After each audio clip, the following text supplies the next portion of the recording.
Amigos da música do Brasil, hoje vocês podem se preparar porque o bate-papo vai ser muito legal, muito gostoso, num local aprazível que Manuel Barenboim em seguida já vai entregar para vocês, que eu não quero perder tempo. Bem-vindo, Manuel.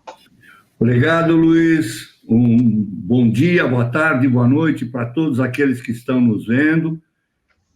Hoje a coisa é um pouquinho diferente porque nós vamos falar com alguém que está aqui e falando também com alguém que Deus carregou, levou e colocou em algum lugar muito especial, porque ele era uma pessoa muito especial. Nós estamos hoje aqui com Jairzinho para falar dele e falar de Jair Rodrigues, o pai dele. Bem-vindo, Jair. Oh, meus queridos, que prazer falar com vocês dois e com todo mundo que está assistindo. É uma honra para mim, muito obrigado. Aliás, é importante dizer que nós estamos fazendo, não é nem uma ponte aérea, é uma viagem interplanetária. Eu estou em São Paulo, o nosso querido Manuel Barenboim está em Israel e o Jairzinho está em Weston, na Flórida, nos Estados Unidos. Portanto, vocês vão poder usufruir não só do clima, da paisagem, dessa beleza natural, quando ele estiver falando aí. Então, Jairzinho, é bom, muito bom te rever, sabe? A gente já não se encontra pelo menos há uns 5 a 10, entre 5 e 7 anos, acho que a gente não se vê. A gente se viu no dia, acho que a última vez que a gente se viu foi no dia da gravação dos 70 anos de vida e os 50 de carreira do teu pai.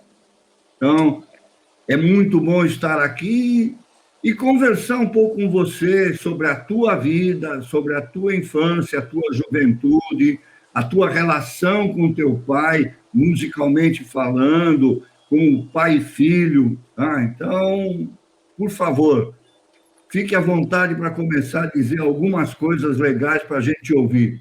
Tá? Principalmente, desculpe, antes de você começar, principalmente porque o nosso objetivo é guardar memória. A gente não quer perder a memória. Então, se a gente não deixar isso gravado, isso marcado, ele vai desaparecer, como a gente brincava antigamente, vai desaparecer no éter. E precisamos que as pessoas conversem e contem aquilo que as outras pessoas gostariam de conhecer. Olha, professor, né? Como eu costumo chamar o Manuel Barenboim, porque é um grande professor, assim como o Luiz. Eu quero começar já alertando as pessoas, porque é o seguinte, eu estou aqui, né, como o Luiz bem disse, em Weston, na Flórida, e dentro da minha casa, acabou que tem uma reforma acontecendo, aí eu falei assim, cara, vou para a rua aqui, né, vou para frente de casa, e aí agora um cara começou a cortar a grama aqui, aí passa carro, passa avião, então os barulhos são naturais, tá? E acho que isso é incorporado também pela música. Agora, quero parabenizá-los, porque eu acho que esse exercício, né, de manutenção da memória, eu acho que é algo tão importante para a cultura de qualquer nação, né? E para a cultura brasileira é extremamente importante, já que é uma cultura muito relevante, né? Com momentos ininterruptos de muita coisa legal, e eu fico muito feliz de representar um nome, né, já que estamos falando aqui de Jair Rodrigues, um nome de extrema importância na música brasileira, na cultura nacional, né? Então, assim, acho que Jair Rodrigues representa várias coisas para muita gente, né? Então, eu fico feliz de carregar, não só em meu próprio nome, porque eu também sou Jair Rodrigues, né? Sou Jair Rodrigues Melo de Oliveira, e de carregar comigo também essa herança, essa bagagem musical, essa bagagem de alegria e humildade que ele sempre também representou. Então, eu fico feliz de poder falar dele. né, Barenboim disse bem, assim, eu acho que a última vez que a gente se encontrou foi realmente nessa gravação desse DVD dele, que aconteceu, acho que em 2000 oh, meu Deus, deve ter sido 2011, 2010, acho que foi 2011, 2012. É por aí, é por aí. Por aí, então já tem quase 10 anos. E Jair Rodrigues faria aniversário de 82 anos agora, recentemente, né, dia 6 de fevereiro. E tenho certeza que ele está feliz, onde quer que ele esteja, de ver que eu estou aqui conversando com vocês. Bom, você não tem ideia do que representa isso para mim. Vocês me dão licença um minutinho só, porque tem uma luz que foi colocada aqui pelo iluminador e que está perturbando um pouco e me deixando meio branco demais, entendeu? Que isso, 78 anos batem forte. Então, Jair, eu vou falar um pouco do teu pai e depois eu quero que você fale de você, tá? Eu tive a graça, Deus me abençoou, de poder trabalhar com uma série de pessoas fantásticas, maravilhosas, principalmente nos anos 60, tá? Dentro de um momento da MPB, da música popular brasileira, que era um vulcão, saía coisa a todo minuto, a todo momento, jorravam coisas boas. E eu ganhei assim de presente, em 67, o prazer de começar a trabalhar com o Jair. Tá? E é difícil para mim até tentar explicar o que foi o Jair. Jair era uma pessoa que, primeiro, era um cantor excepcional. Eu vou começar pelo lado profissional dele. Era um cantor excepcional. Tinha um timbre de voz e um alcance fora do comum. Ele era o problema para todas as vocalistas que iam fazer coro, porque o tom que ele cantava para a mulher era um problema. A última coisa que eu vi, em que eu tive presente com ele e com Caetano Veloso, foi o show de 450 anos, eu acho que de São Paulo, 2004, que eu dirigi a transmissão para o SBT. E, no ensaio, os dois estavam, para vocês terem uma ideia, os dois estavam conversando para ver o processo do pupurri, quem fazia o quê, quem fazia Elis, quem fazia Jair. O Jair virou e falou: deixa que eu faço a Elis. O Caetano olhou e, sabe, meio desconfiado, né? E a Elis também cantava no... o Jair tirou de letra. O Caetano falou assim: isso não é possível, isso não existe, não é possível. Sabe? Então, nesse aspecto, era uma pessoa... E dentro desse profissional também tinha uma veia de sensibilidade, quer dizer, ele batia na música e não tinha erro, sabe? Não tinha erro. Se ele sentia que não era, não adiantava eu chegar para ele e dizer: olha, esta música é... Não, se ele não sentisse, esquece. Tinha um faro. A gente não pode esquecer que Casa de Bamba, que abriu as portas do Martinho da Vila, foi um sucesso extraordinário. Foi o primeiro a gravar o Vando. Chegou para mim com uma música do Vando. O importante é ser federal. Assim: olha, é um mineiro que veio aí, fez esse samba aqui, e era maravilhoso. Eu estou aqui atrás, na tela da minha TV, frisado, uma imagem de você e ele, você ainda criança, né, obviamente, cantando em italiano, o Io e Te. Que ele me ligou na época assim: você precisa ouvir isso. Você que morou na Itália, você precisa ver, é maravilhoso. E ele era realmente maravilhoso. Sabe? Um ser humano com coração, sabe, que não tinha tamanho, não tinha o que você... Não havia possibilidade de você pedir alguma coisa para ele dizer que não dava para fazer. Então, sabe, vivemos juntos 4 anos. Tá? Conseguimos dinheiro para que dinheiro, casa de bamba. O importante é ser fevereiro, pega no Ganzê, pega no Ganzá, o Conde. Aliás, depois, quando a gente estiver comentando um pouco mais, eu quero contar a história do Conde. Tem algumas histórias de música que a gente gravou, como aconteceu. Essas coisas eu gostaria de deixar para depois. Porque o convidado aqui não sou eu. O convidado é Jair Oliveira, o Jairzinho. Puxa, A bola está nas suas mãos ou nos seus pés, dependendo do que você queira jogar. olha, puxa vida, você sabe que você disse, o convidado sou eu, mas, na verdade, eu fico com tanta curiosidade, professor, de saber dessas histórias, né, de produção, porque eu também sou produtor musical, né? Aliás, acabei produzindo também, acho que 5 discos dele, né, do meu pai. Tive a honra de produzir esses 5 trabalhos para ele, e inclusive o último disco que ele gravou, né, que foi o Samba Mesmo. E eu, como produtor, eu fico sempre muito curioso. Você mencionou o Conde. Para mim, as pessoas geralmente elas perguntam, né? Sempre vira e mexe, aparece em entrevistas as pessoas querendo saber qual a música do seu pai de repente marcou mais e tal. E eu falo, cara, é difícil escolher uma só, porque o repertório dele é tão extenso, né? São mais de 55 trabalhos gravados. Então é difícil, porque tem muita coisa bonita, tem muita coisa relevante. Obviamente os sucessos, né? Os grandes sucessos, como Deixa Isso Pra Lá, Disparada, Tristeza, Casa de Bamba, como você disse.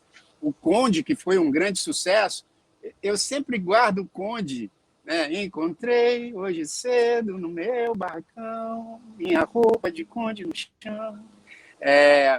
Essa música eu acho ela especial porque ela tem uma melodia tão bonita, e meu pai acho que interpretava essas coisas, né, com essas melodias super difíceis, e ele interpretava também com maestria, e me trouxe esse gosto por essas melodias inusitadas, essas coisas bonitas, essas coisas mais trabalhadas, né, que a gente ouvia com mais frequência, acho que antigamente, e hoje em dia fica meio que reservado para quem realmente aprecia esse tipo de trabalho, né, que é meio uma ouvidoria sonora, né, ouvisaria sonora. E aí eu fico sempre muito feliz de ouvir o Conde. E estou falando aqui, eu falei, ourivesaria, né? Está faltando uma frase, um pedaço da palavra. Mas, assim, eu sempre admirei muito o trabalho que você desenvolveu com o meu pai, e sempre foi muito marcante na carreira dele. E, assim,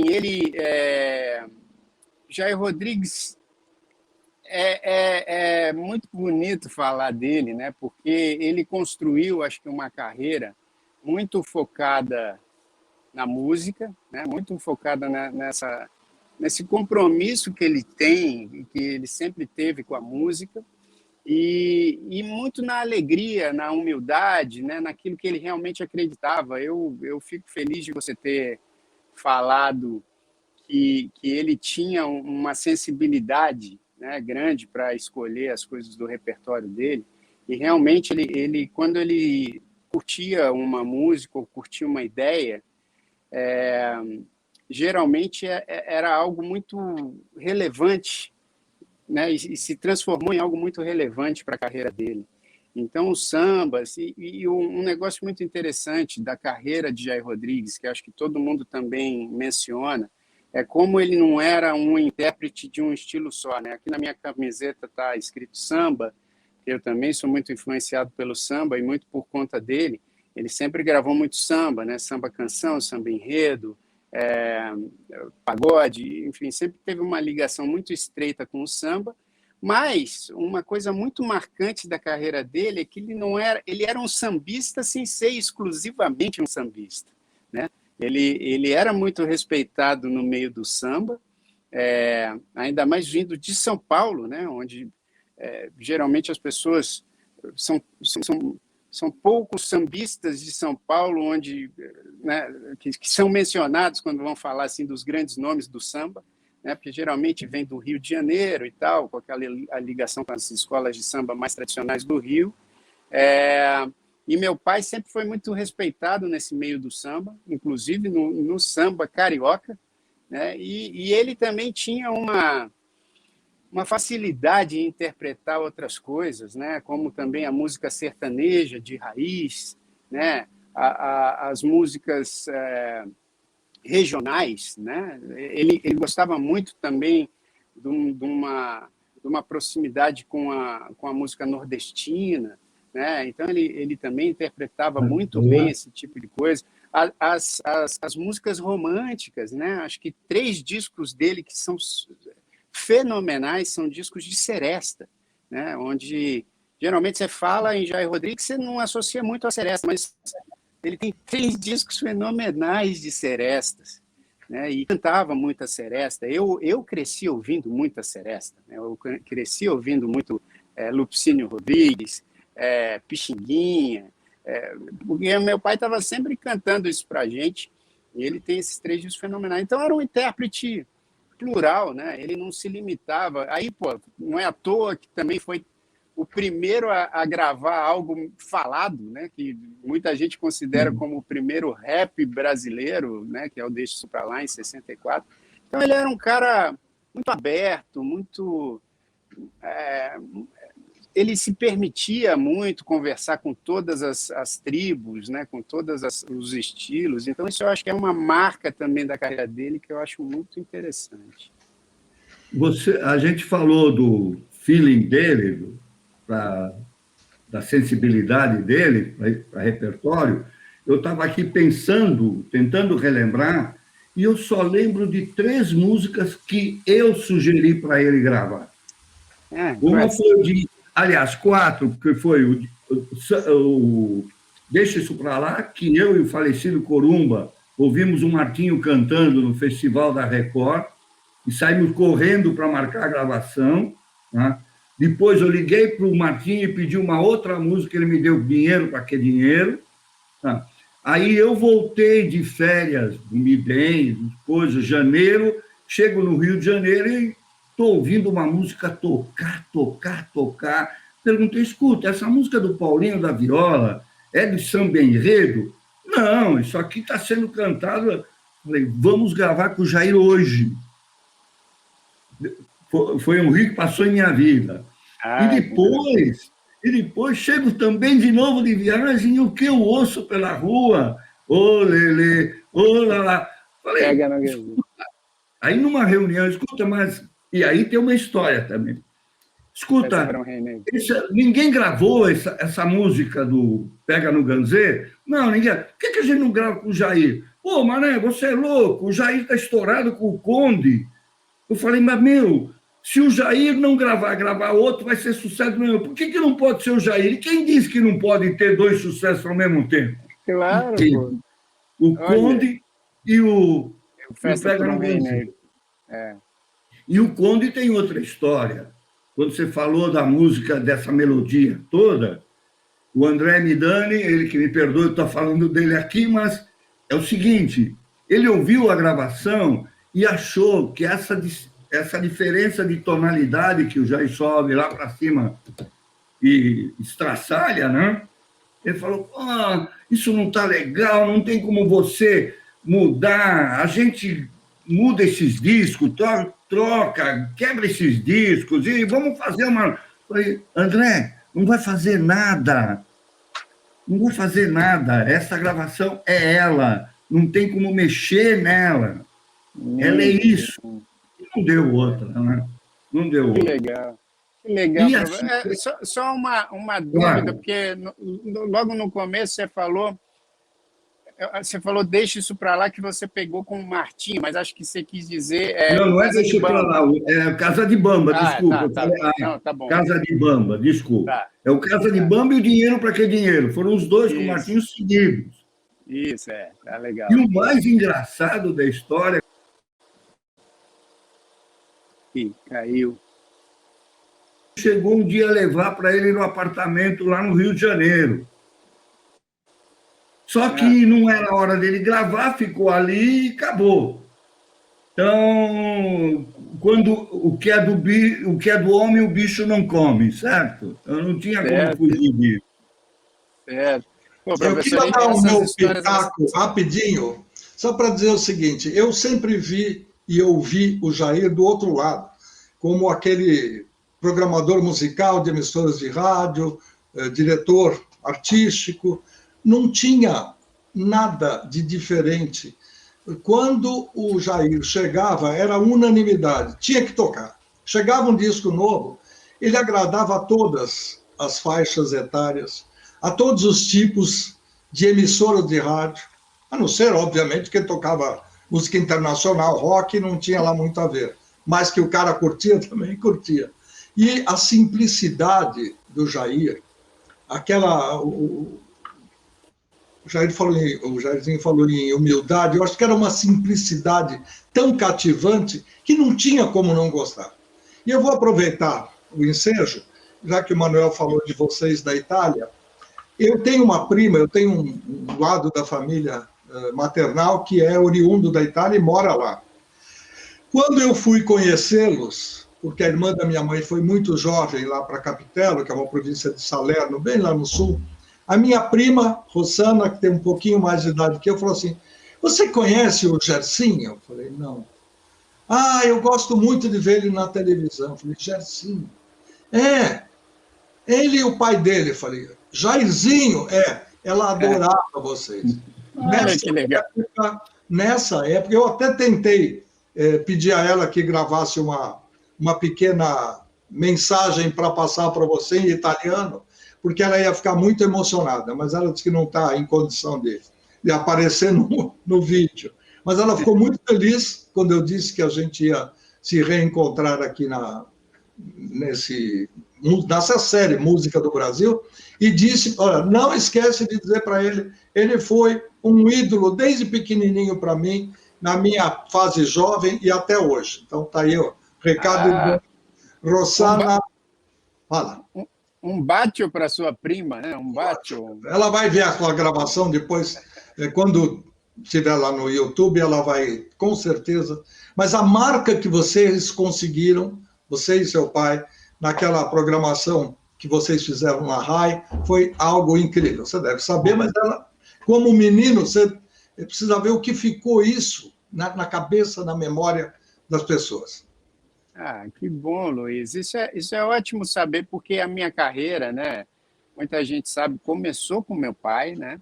E essa fase italiana, vamos dizer assim, foi logo que eu tinha acho que 7, 8 anos de idade, porque eu comecei a minha carreira.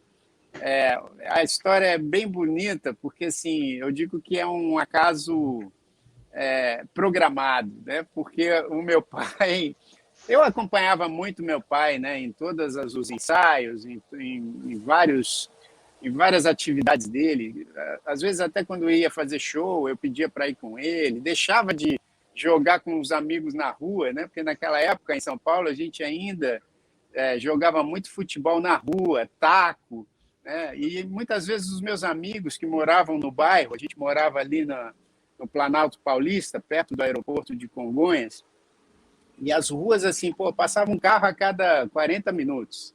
Então, a gente ficava quase que o dia inteiro na rua jogando, e muitas vezes meus amigos iam me chamar e eu falava assim: hoje eu não posso. Aí eles falavam: por quê? Eu falava: porque vai ter um negócio aqui. Aí ia ver meu pai ensaiando ou recebendo algum compositor, né? Porque ele recebia muitos compositores em casa para escolher repertório e tal. Então, eu ficava vidrado nisso. E aí, quando ele foi gravar uma faixa num disco dele de 1981, eu tinha 6 anos de idade, ele foi gravar uma faixa chamada Deus Salvador. Eu fui com ele para o estúdio. Quando cheguei no estúdio,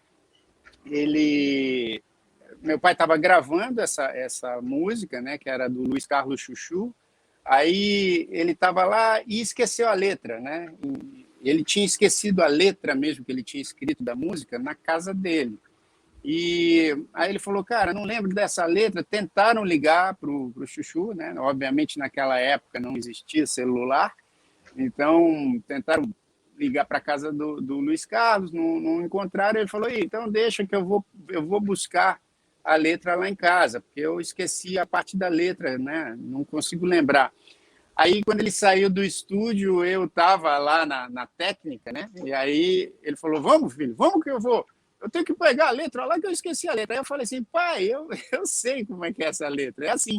Aí ele falou assim, pô, você sabe, porque eu já tinha acompanhado tudo. Aí ele falou, então vai você lá e você grava. Aí eu gravei com ele, e aí a participação acabou rolando dessa forma. E aí, logo na sequência, uns produtores do festival de Sanremo, né, na Itália, de 82, tinham vindo ao Brasil para fazer o convite para o meu pai cantar uma música junto com o Pelé, né, aproveitando a Copa de 82 e tal, o Pelé. Só que o Pelé, ano de Copa, estava cheio de compromisso, não conseguiu agendar essa participação dele no Festival de Sanremo. Quando os caras foram na casa do meu pai falou assim, acabei de gravar uma música com meu filho e tal. Aí eles foram atrás, pegaram essa música chamada IOET, que era uma música feita para filho cantar para o pai e vice-versa. A gente gravou essa canção e fomos para o Festival de Sanremo. E aí foi um grande sucesso, né, no festival, na Itália. Foi um sucesso no Brasil também, o que levou ao convite para eu fazer parte do Balão Mágico na época.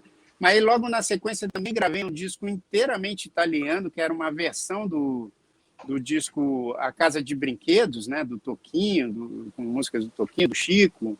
Aí a gente gravou essa versão italiana chamada La Casa dei Giocattoli, e eu fui para a Itália, fiquei fazendo lá um tempo de participação num programa que era absolutamente campeão de audiência na Itália, né, que era o Domenica In, com o Pippo Baudo, que é uma grande comunicador italiano. Fiz lá durante 3 meses essa minha participação.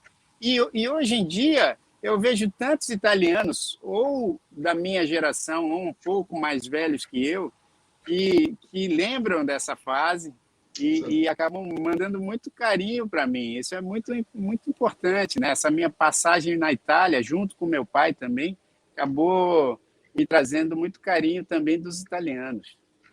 Você sabe que eu morei 2 anos lá, né? Pippo Baudo era programa fantástico de se ver. Isso, era maravilhoso. Tá? Então, mas só que a minha época foi de 71 a 73. Sei. E ele já era um grande comunicador, né? Como às vezes quando eu vou explicar para alguém, né, o tamanho do Pippo Baudo, eu acho que eu acabo só aproximando ele ao Silvio Santos, né? Que é esse cara que comunica, enfim, um grande comunicador. A facilidade também de comunicação, né? O cara que nasce com carisma, a pessoa que ganha de Deus um carisma, que é uma coisa que o teu pai tinha. Seu pai tinha um carisma também, sabe? Ele conseguia, sabe, chamar, ele conseguia fazer as pessoas virem para perto, sabe? Não era aquele cara que você fica assim, nada, ao contrário. Todo mundo chegava perto que queria estar junto. Professor, e eu, aliás, até quero também falar, até em forma de pergunta, porque eu sinto que essa geração, né, que você mencionou e que você também teve um papel importantíssimo para essa geração de excelentes músicos brasileiros, né? Você participou ativamente aí da carreira de muitos deles, e do meu pai nem se fala. Eu sinto que nessa época, você, né, você falando do Conde, você disse assim, cheguei para o Midani, né, que era da gravadora, né, um grande executivo também de gravadora, que Deus o tenha, e que também foi ativo na carreira de muita gente. Mas olha que legal saber, né, como você chega e fala assim, não, Midani, essa é a gravação, essa aqui é a gravação que vai ficar. E as pessoas, eu acho que tinha essa confiança, né, no trabalho de quem estava ali envolvido, né? E era uma geração que eu vi, assim, pô, a amizade do meu pai, por exemplo, com a Elis, né? Que a gente hoje mantém. Pô, eu tenho uma amizade incrível com um dos filhos da Elis, né? Com todos eles, obviamente, mas com o Pedro Mariano é particularmente especial, porque eu trabalho muito com o Pedro. Com os filhos do Simonal, sou sócio do Simoninha, né? Sou muito amigo do Max e tal, mas via que nessa geração deles também tinha um negócio assim de, pô, vamos se descobrindo, vamos ajudando, porque meu pai, como você bem disse, né, trouxe coisas do Vando, trouxe coisas do Martinho da Vila, foi um dos responsáveis ali também por dar um empurrão importante nos primeiros passos da Alcione, né? Então, assim, tinha um ambiente onde muita gente, onde se colaborava muito, né? E os produtores idem, né? Esse sentido de grupo, de colaboração, de estar presente, era uma marca dessa época, foi uma marca dessa época, sabe? Obviamente que todo mundo queria estar. O ser humano tem um problema seu de querer ser cada um, tá? O seu ego, as suas coisas, todo mundo tem. Agora, a proporção é diferente completamente do que é hoje, e no nosso ambiente, naquela época, era uma coisa assim. Se eu lembrar de que o samba até segunda-feira do Chico foi feito por telefone. O Chico cantou o samba pro Toquinho, né? Aí o Toquinho colocou isso, foi escrevendo, tocando, e depois mostrando para o teu pai. E o Chico já era o Chico da banda, o Chico de todas as coisas que estavam acontecendo. Então, esta coisa aqui era importantíssima. Era muito, muito importante. Até por conta também daquele clima que eu acho que os festivais proporcionavam também, né? De você ter... Obviamente, era uma competição, né? Como você disse, mas eu acho que tinha essa colaboração dos compositores com os intérpretes, né? Você mencionou a banda, aí, Barenbem e Luiz, olha que coisa impressionante. Eu até coloquei no meu YouTube, que é a banda, né? Porra, essa música belíssima do Chico Buarque, que foi interpretada pela Nara no Festival de 66, né? A Nara e o Chico. 66. De 66, que dividiu o prêmio de campeão do festival com o Disparada do Vandré e do Theo de Barros, defendida pelo meu pai. Aí, bom, meu pai, né, sempre me contou essa história de 66 e tal, a gente já sabe, já está aí. Aí, um pouco antes dele partir, né, ele chegou para mim e disse assim: filho, eu queria muito gravar uma versão da banda com as minhas netas, né?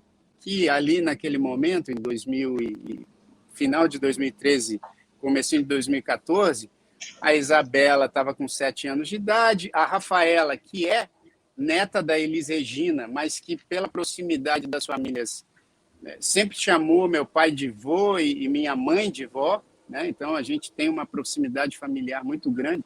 Então a minha filha Isabela, a Rafaela, a minha filha Laura tinha 3 aninhos, e a Nina, filha da minha irmã, já estava, acho que, com 5 aninhos, e ele falava assim: eu quero gravar com elas, né? O Tony era muito pequenininho, era bebê, filho da minha irmã.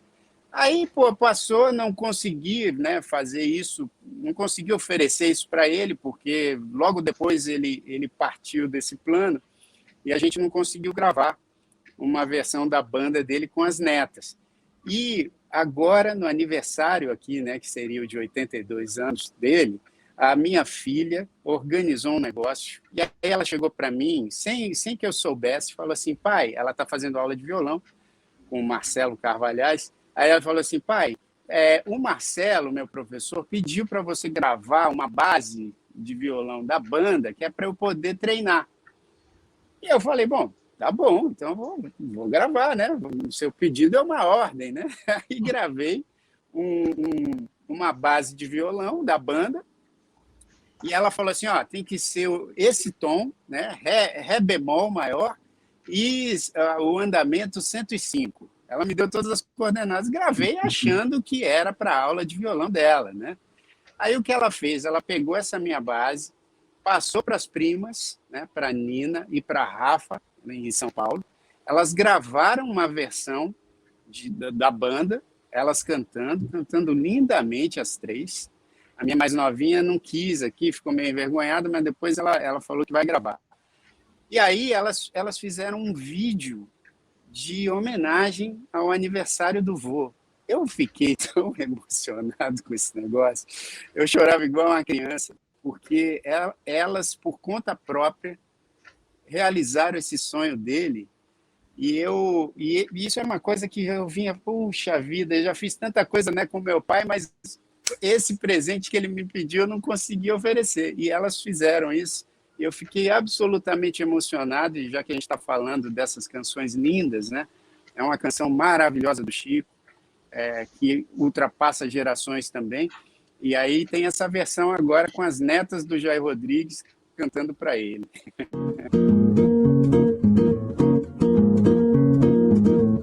Estava à toa na vida e o meu amor me chamou pra ver a banda passar, cantando coisas de amor. A minha gente sofrida despediu-se da dor pra ver a banda passar, cantando coisas de amor.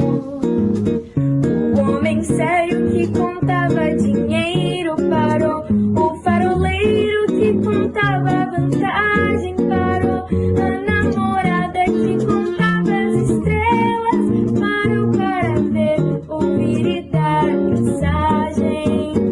A moça triste que vivia calada sorriu, a rosa triste que vivia fechada se abriu, a meninada toda se assanhou pra ver a banda passar, cantando coisas de amor. Estava à toa na vida e o meu amor me chamou pra ver a banda passar, cantando coisas de amor. A minha gente sofrida despediu-se da dor pra ver a banda passar, cantando coisas de amor. O velho fraco se esqueceu do cansaço e pensou que ainda era moço pra sair no terraço e dançou. A moça feia debruçou na janela pensando que a banda tocava pra ela. A marcha alegre se espalhou na avenida, insistiu. A lua cheia que vivia escondida surgiu. Minha cidade toda se enfeitou pra ver a banda passar, cantando coisas de amor. Mas para meu desencanto, que era doce acabou, tudo tomou seu lugar depois que a banda passou. E cada qual no seu canto, em cada canto uma dor, depois da banda passar, cantando coisas de amor. Depois da banda passar, cantando coisas de amor. Depois da banda passar, cantando coisas de amor. Depois da banda passar, cantando coisas de amor. Só para você saber, se você não sabe, o produtor da banda original com o Chico sou eu, tá? Olha aí. A gravação fui Professor. eu. Então, para mim, isso também me toca muito, porque, sabe, eu tive... A passagem com o Chico foi extraordinária, que foi o Toquinho que me ligou para eu conhecer o Chico Carioca. Essa história já contei com o Toquinho. E convencer o Chico a gravar não foi tão fácil.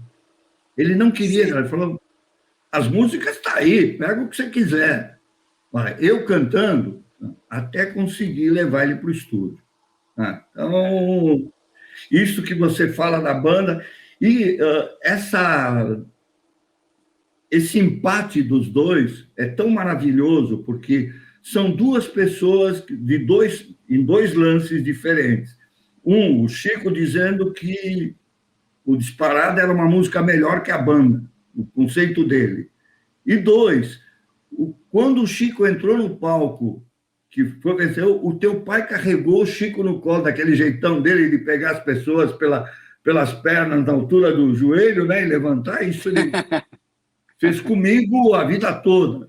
Né? Então, ele fazer isso é uma demonstração de carinho, de amor, que não tem, sabe, não tinha barreira entre eles.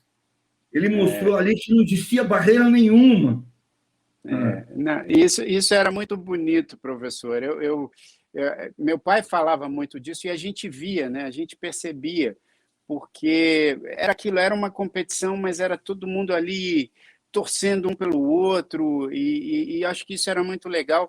E não é à toa que eu te chamo de professor, viu, professor? Porque, assim, a quantidade de coisa extremamente relevante que passou pelas tuas mãos, com uma geração de ouro da música brasileira, é algo muito, muito bonito de ver o seu trabalho também para o legado da cultura brasileira.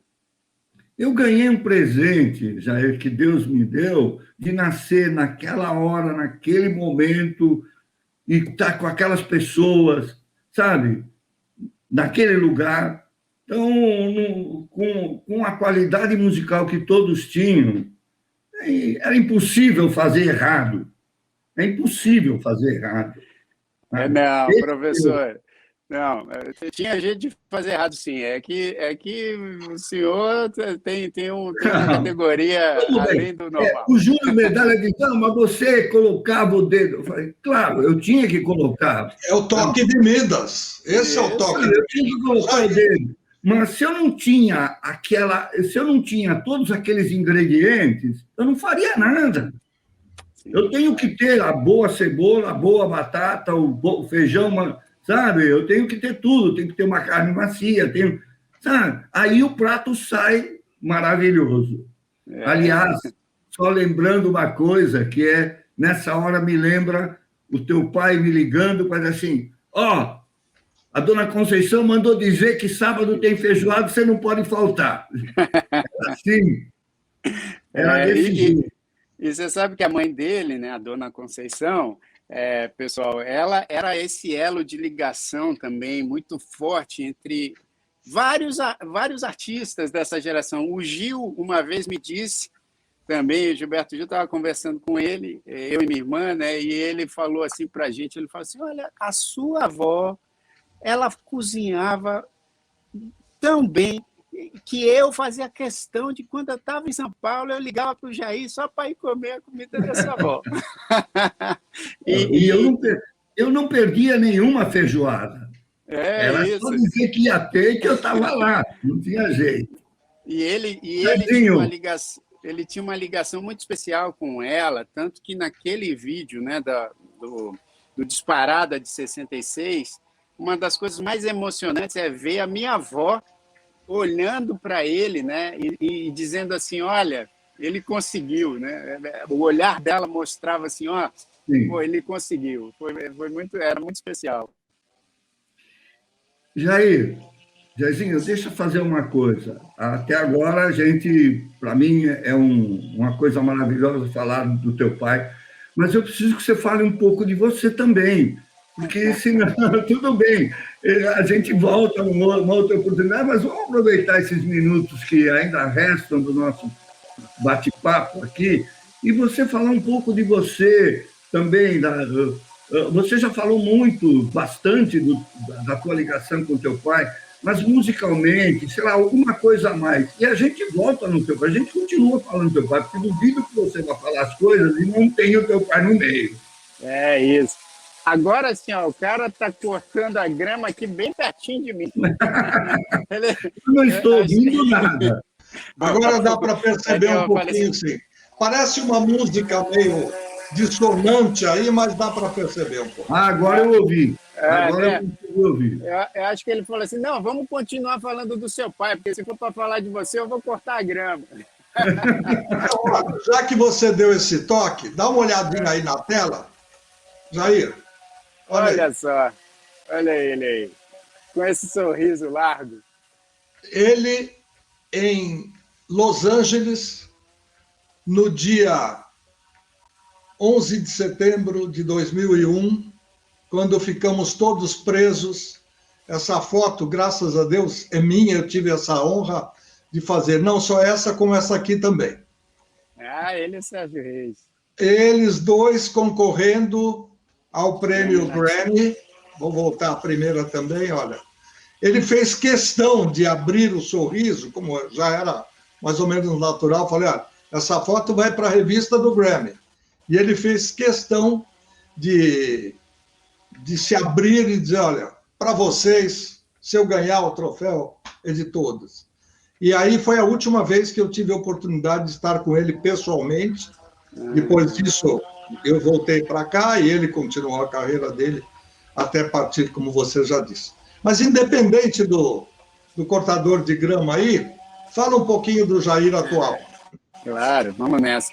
Bom, primeiro queria dizer que legal você me mostrar essa foto, porque realmente, né, nessa situação lá em Los Angeles, né, quando ele foi para a premiação do Grammy Latino, que foi durante, né, foi em setembro, dia 11 de setembro, foi ali perto do 11 de setembro, e eles tiveram a maior dificuldade de voltar para o Brasil, ele e minha mãe, e essa oportunidade ele foi por conta de um disco que eu produzi para ele, que foi um disco chamado 500 Anos de Folia, e foi a primeira indicação dele ao Grammy Latino. Depois eu ainda produzi um outro que ele também foi indicado ao disco de melhor disco de samba, né, no Grammy Latino, que foi um disco chamado Intérprete, mas nessa ocasião aí foi com um disco que a gente trabalhou junto. Eu e o Bernardo Vilhena produzimos para ele.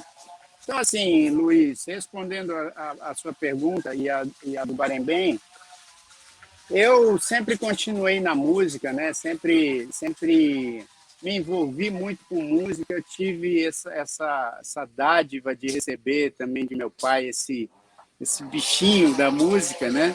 E eu comecei a minha carreira muito cedo. Ele está finalizando ali. Comecei a minha carreira muito cedo, né? Como já disse aqui. Aí, acabei também fazendo parte do Balão Mágico. Acabei seguindo na música, fui fazer faculdade de música na Berklee College of Music em Boston, né? Me formei na Berklee em 97, 98, voltei para o Brasil, montei a minha produtora chamada S de Samba, né? Em sociedade com Wilson Simoninha, filho do Simonal, e sigo fazendo muitas coisas na música, né? A música, para mim, ela tem um significado, acho que o mesmo significado que tinha para o meu pai, né? Ela é esse alimento cotidiano, é a coisa que me move, né? Acho que tudo na minha vida passa pela música e tal. Inclusive, agora que sou pai de duas meninas, né? Uma de quase 14 anos, a outra de quase 10, a música também faz parte da nossa relação, porque também tenho um projeto infantil junto com a minha esposa, com a Tânia Calil, que é o Grandes Pequeninos, que, graças a Deus, tem chamado cada vez mais atenção, né? A gente já está com um canal no YouTube com quase 350 mil inscritos, tem vídeos lá de mais de 25 milhões de visualizações, tudo com mensagens positivas que a gente tenta passar através da música, através dos vídeos que a gente realiza, dos shows que a gente monta. Tenho a minha carreira, né, como compositor, e fico muito orgulhoso de poder também criar dessa maneira, né? Meu pai e minha irmã são intérpretes incríveis, né? Muita gente sabe, muita gente já conhece. Eu acabo focando muito a minha carreira na parte da composição, né? Eu me considero um compositor antes de tudo, né? E já tive a chance de trabalhar com muita gente legal, tanto como compositor como produtor, né? Já mencionei que produzi coisas para o meu pai, para minha irmã, para o Tom Zé, para MPB4, e para Pedro Mariano, para Wilson Simoninha, enfim, muita gente legal aí que eu tive a oportunidade de trabalhar e continuo trabalhando, né? E a minha carreira, eu acho que eu sempre também levei de uma forma como o meu pai sempre se preocupava, assim, a carreira ser algo genuíno, né? Algo porque o sucesso, eu acho que ele é muito relativo, né? As pessoas muitas vezes associam o sucesso ou à fama ou a um resultado financeiro, exacerbado, né? Que pode ser também, passa por isso, né? Mas eu sinto que o sucesso nas artes, o sucesso na música, é o que você deixa de legado. Pode ser um legado para você, pode ser um legado exclusivo, pode ser um legado para outras pessoas, pode ser um legado para poucas pessoas, pode ser um legado para o mundo inteiro.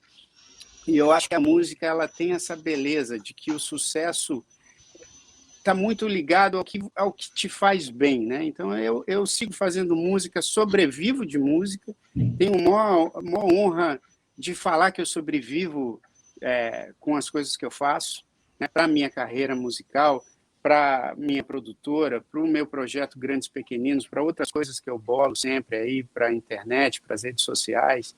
Então, assim, eu tenho uma dádiva, né? Eu recebo essa dádiva divina aí também das pessoas que me cercam e de mim mesmo, né? Que eu acho que é importante a gente se colocar também nos erros e nos acertos, né? Que a gente comete na vida.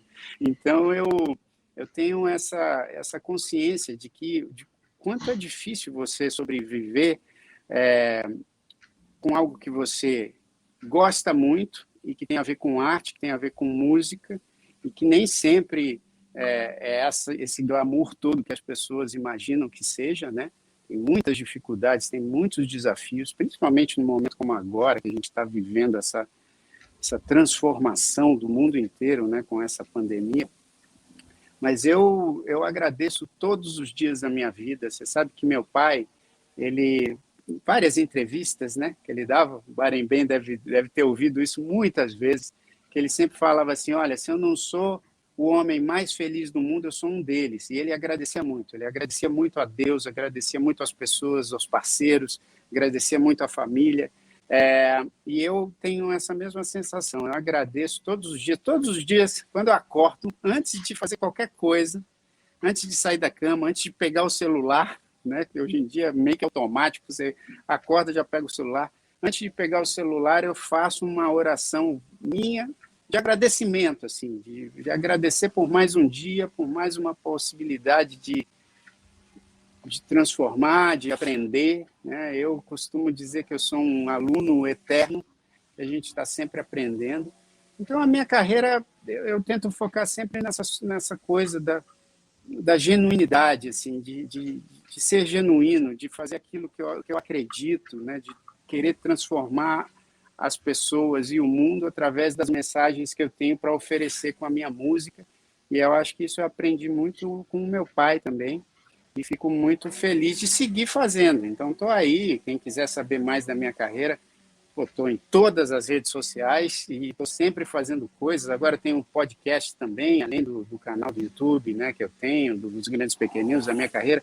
Tenho também um podcast chamado Numa Nice, a gente fica conversando sobre vários assuntos. Então, estou sempre bolando coisas novas, me envolvendo com outros projetos que não tem muito a ver com música, mas tem, né, como ator. Agora vai sair, por exemplo, já que estamos falando bastante de Jair Rodrigues, vai sair o documentário da vida do Jair Rodrigues, um documentário chamado Deixa que Digam, do cineasta Rubens Revald, e eu participei não só dando meu depoimento, mas também atuando, porque ele me chamou para fazer o meu pai no documentário. E eu faço ali, eu conto a história como se eu fosse o meu pai, e também faço outras coisas com atuação. Eu acho muito importante isso que o Barenbem falou no começo, e que eu sei que você, Luiz, também tem uma preocupação intensa em manter a memória. Isso eu acho tão importante, que as gerações se liguem no que já foi feito, entendeu? Todo o caminho que já foi trilhado na música, nas artes cênicas, nas artes plásticas brasileiras, na fotografia, na literatura, porque hoje em dia é muito fácil, com as redes sociais, com a internet, você tem acesso a tudo, mas, ao mesmo tempo, você não se prende muito a essas memórias, né? Então, acho muito importante que a gente mantenha essas chamas que são tão iluminadoras, né? Essas chamas acesas dessa geração, por exemplo, que a gente está falando aqui da música brasileira, que é inesquecível, mas que a gente sempre tem que voltar nela, porque essas gerações novas que estão chegando aí, não tiveram a chance de acompanhar de perto, assim como eu. Uma das coisas que eu falo, nossa, como seria legal eu já ter idade suficiente, já ter nascido, por exemplo, na época dos festivais, né? Eu nasci um tempo depois. Mas, pô, seria ótimo poder acompanhar, mas a gente tem a chance de acompanhar através do relato de vocês. Isso é tão importante, muito importante. Jair, já que nós estamos produzindo um documento, e isso é verdade, não é nenhuma pretensão, não, é a realidade. A gente está aqui exatamente para isso, para contar a história. Você falou, as minhas sobrinhas, a minha irmã, mas quem é a sua irmã? Tem gente que sabe, muita gente, e tem gente que não sabe. Vamos falar dela um pouquinho Isso. e depois falar de uma senhora que é muito importante porque ela gerou você, e a gente que sabe que ela ficou ao lado, perto, junto com o Jair em tudo. Eu me lembro, inclusive, que no dia que nós estávamos no hotel, lá em Los Angeles, nesse dia do aprisionamento, ela foi com o Jair e ele, entre outras coisas, resolveu não só dar cambalhotas, como fazer ginástica no chão, que eu acho que era algo muito comum da parte dele. Ela, para, Jair, dá um tempo, vamos conversar. E ele se divertindo a todos nós.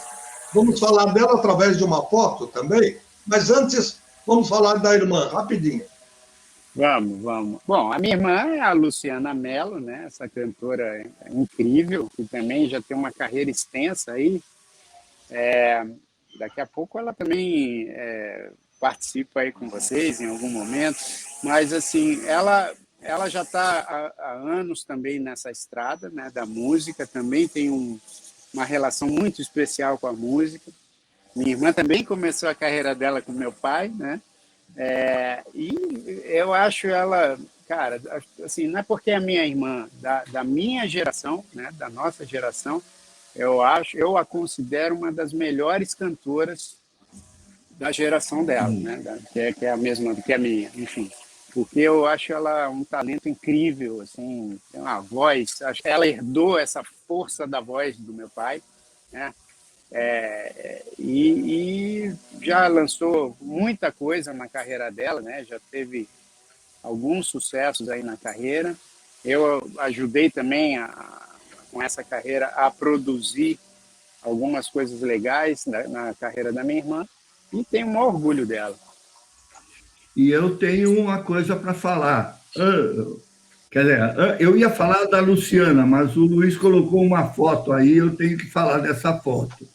Como você vê, do lado esquerdo, o seu pai, do lado direito, o Jorge Ben, no meu casamento com a dona Anitta. Então, ô, louco, hein? Que coisa, que dupla. Por aí vocês podem ver, vocês que estão assistindo, vocês podem ver que o relacionamento não era só um relacionamento profissional, e às vezes era uma coisa de família, sabe? Quando eles souberam do casamento, eles vieram. Né? Então, é muito legal isso. E eu tenho uma coisa importante para dizer, que me dá uma honra, uma satisfação. Eu produzi, junto com você e junto com o filho do Chiquinho de Moraes, que o nome não consigo lembrar agora. Se você lembrar, o que tem o estúdio. Nós fizemos juntos o Only You, com a sua irmã cantando para uma novela da TV Record. Lembra disso? O Otávio de Moraes. Otávio de Moraes. Isso. Não. Isso. Sabe, fizemos juntos isso. Então, imagine que eu trabalhei com o pai do Otávio, com o Chiquinho de Moraes, como maestro, inclusive gravando com o Jair, o samba do Paulinho da Viola, que estava no festival. Né? Sim. E, obviamente, trabalhei com o Jair, o pai de vocês. Então, conseguir estar junto com três da geração seguinte, de duas pessoas maravilhosas, Chiquinho é um monstro, né? Então, o Otávio com vocês, para mim, foi uma coisa fora do comum, sabe? Trabalhar com duas gerações foi maravilhoso. E tua irmã cantando aquele Only You, né? Sim. Maravilhoso. Eu me lembro bem dessa gravação, uma gravação lindíssima, belíssima. É isso, né, professor? Eu acho que a gente... eu fico tão feliz de ver que quando a gente faz esse encontro de gerações, né, acho que as duas gerações aproveitam muito bem, né? Eu também tive a chance, quando eu produzi, não falo do meu pai, porque, enfim, convivi com ele e tal, né? E eu produzi-lo já era uma coisa que misturava ali família com o lado profissional. Agora, quando eu tive a chance, por exemplo, de produzir MPB4 e Tom Zé, né? Tom Zé produziu 2 discos. O Imprensa Cantada produzia algumas coisas e o Estudando o Pagode do Tom Zé eu produzi integralmente. E como eu aprendi, porque... e tenho certeza que ele também deve ter aprendido algumas coisas comigo, né? Por conta desse encontro de gerações. Com certeza, tem. Jair, infelizmente, o tempo é contra a gente, sabe? Ele é contra a gente. Gostaria de continuar mais tempo, mas a gente vai fazer uma coisa. Não adianta, todos que a gente trouxe, que a gente vai trazer, vai ter que ter um segundo tempo, porque é impossível a gente falar de tudo. Claro, sem dúvida. E na nossa próxima vez que a gente estiver juntos, eu quero começar falando de uma palavra que você disse que é importantíssima: legado. Isso. Legado é tudo que a gente deixa depois que a gente sai desse plano, como você falou. Quando a nossa alma vai para o canto de Deus, sendo cuidado por Ele, o que a gente deixa é isso, é o legado. Então, muito obrigado por você ter estado com a gente aqui, sabe? Mas muito, muito obrigado. Foram 60 minutos de coisa maravilhosa. Um grande abraço para você e que Deus te ilumine e te acompanhe sempre, te abençoe. Professor, Luiz, todo mundo que está acompanhando aí, eu que agradeço mesmo do fundo do coração a oportunidade de ouvi-los, né? Acho que hoje em dia, só vou terminar rapidamente falando disso, hoje em dia acho que nas redes sociais as pessoas têm uma ansiedade muito grande em falar,